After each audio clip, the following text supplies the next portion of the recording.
Hi, it's Ike from Groovy Entertainment. Today we got another book on tape to play for you. Today, Book of the Renaissance for 1985. So let's get started.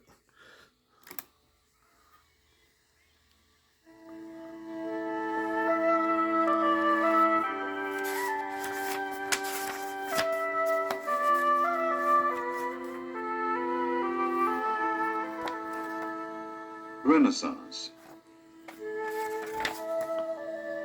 When the mighty Roman Empire fell about 1,500 years ago, it left a weak and divided Europe.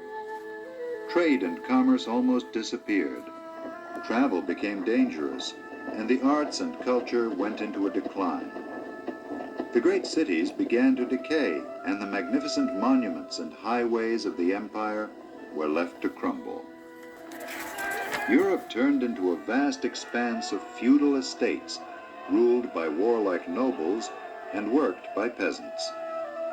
Life in the Middle Ages was poor, brief, and cruel for most people. There was little time for art or culture. In fact, art and culture would have died out completely if it had not been for the church. Learning was kept alive in the monasteries. Priests taught reading and writing. Fine cathedrals were built all over Europe. They were decorated with statues of saints and with stained glass windows showing scenes from the Bible. The music of the time was church music, and the books were hand-copied works of religion. In time, trade and travel returned to Europe, cities and towns were built up again, and feudalism grew weak. Many events caused these changes. The years of the plague, called the Black Death, left many feudal estates unpopulated. The Crusaders returned from the East, carrying new treasures and filled with new ideas. A growing middle class of merchants and skilled craftsmen began to support kings instead of feudal lords. As feudalism died, the Middle Ages drew to a close in Europe. A new age, the Renaissance, was born. The Renaissance, which means rebirth, brought tremendous advances in art, architecture, music, literature, philosophy, science, and exploration. And these advances, during the 3 centuries from 1300 to 1600, laid the foundation for the modern world. The Renaissance began with a renewed interest in the culture of the ancient world. Greek and Roman art and the literature of the past were studied and copied. This led to a rebirth of a philosophy called Humanism. Humanism stresses the dignity and worth of human beings and of human interests instead of only church interests. Humanism took many forms during the Renaissance. Artists created paintings of kings and common people, of landscapes, and of scenes from mythology instead of only religious subjects. Architects began to design palaces, homes for the wealthy, and buildings for government, instead of only cathedrals. Writers now wrote love poetry, political essays, historical plays, and comedies, works that had little or nothing to do with the church. And in music, Renaissance composers wrote songs and compositions for rich patrons, instead of only church music. Italy is often called the birthplace of the Renaissance. There were several reasons for this. Chief among them was Italy's geographical location.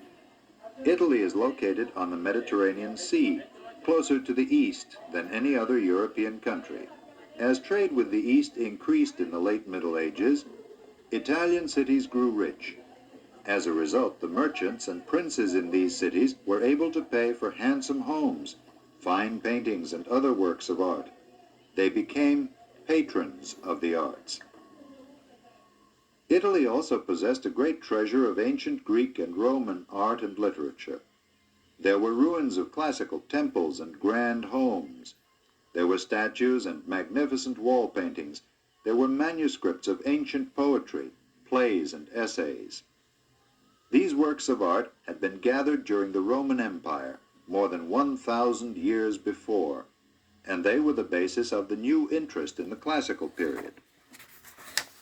In Italy, the church also contributed to the Renaissance. For example, The church hired the best painters, sculptors, and architects to build and decorate Vatican City in Rome. Vatican City is the seat of the Roman Catholic Church and the home of the Pope. During the Renaissance, Vatican City became a magnificent center of art and architecture. The greatest Renaissance masters worked for the church. Michelangelo painted the walls and ceiling of the Sistine Chapel and designed the dome for St. Peter's Church. He also fashioned marvelous sculptures such as the Pietà for the Vatican. Many other artists such as Giotto, Botticelli, Raphael, and Leonardo da Vinci created masterpieces for the church.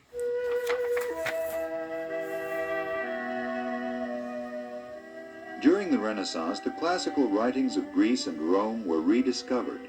Moreover, literature began to appear in the vernacular, which means the language spoken by the people. Using the vernacular in writing was a complete change from the past, when everything was written in Latin, the language of the church. The Decameron, by Giovanni Boccaccio, is one of the outstanding examples of Italian Renaissance literature. It is a series of entertaining stories told by a group of nobles who have escaped from a city struck by the plague. The use of the vernacular in literature was even more important in Northern Europe, because in England, France, and the Germanic countries, the vernacular was strongly tied to a sense of nationalism.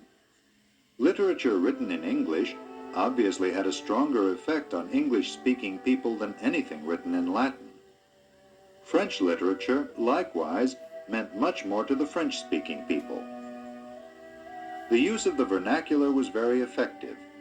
In Germany, the vernacular was part of a rebellion against the Church of Rome.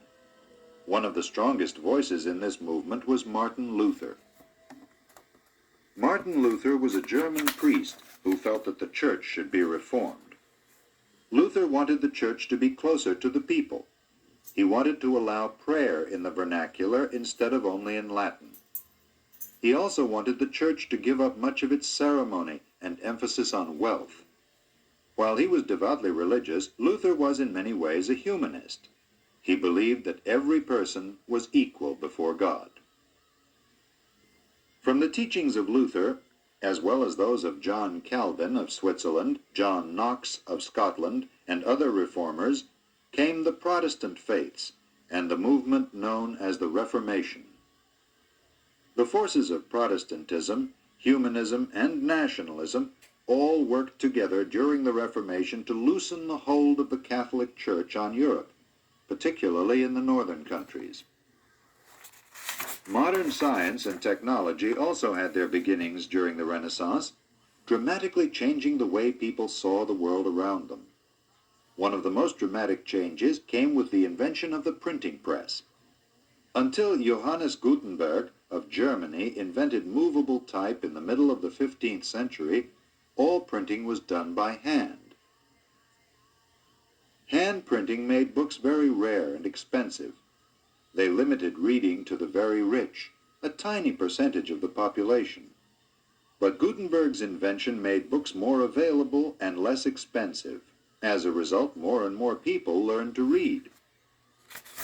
The Renaissance also saw remarkable advances in medicine. Girolamo Francastoro, famous for his studies of contagious diseases, was the first doctor to identify typhus.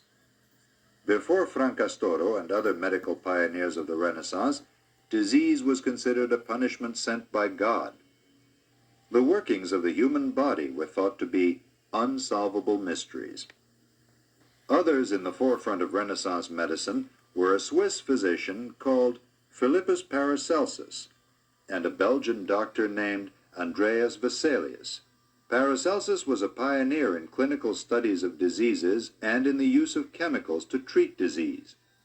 Vesalius is known as the father of anatomy for his extensive work in the study of the human body. Modern astronomy also began during the Renaissance.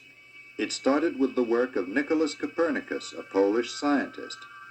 Copernicus showed, by mathematics and logic, that the Earth and the planets revolve around the Sun. This theory was given further proof by Galileo Galilei, an Italian astronomer. Galileo, using a telescope to observe the night sky, discovered that Jupiter has moons revolving around it.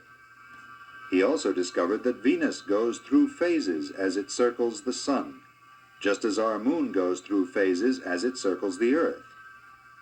The work of these two scientists destroyed forever the idea that the Earth was the center of the universe. Along with astronomy and medicine, map-making advanced swiftly with the work of Gerhard Mercator. Map-making was very important during this period because this was also the age of exploration.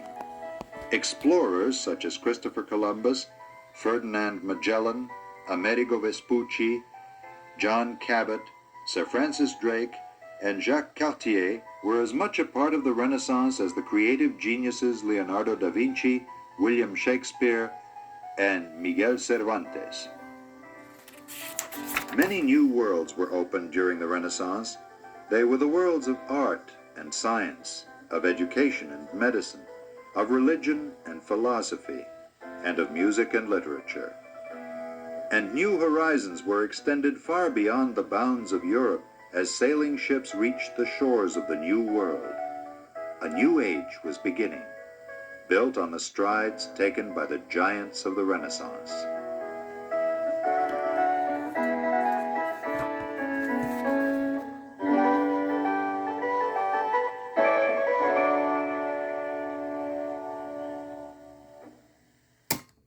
So that was the Renaissance for 1985. So if you like, subscribe, share, and comment, have a groovy day. Our next book will be The Pioneers.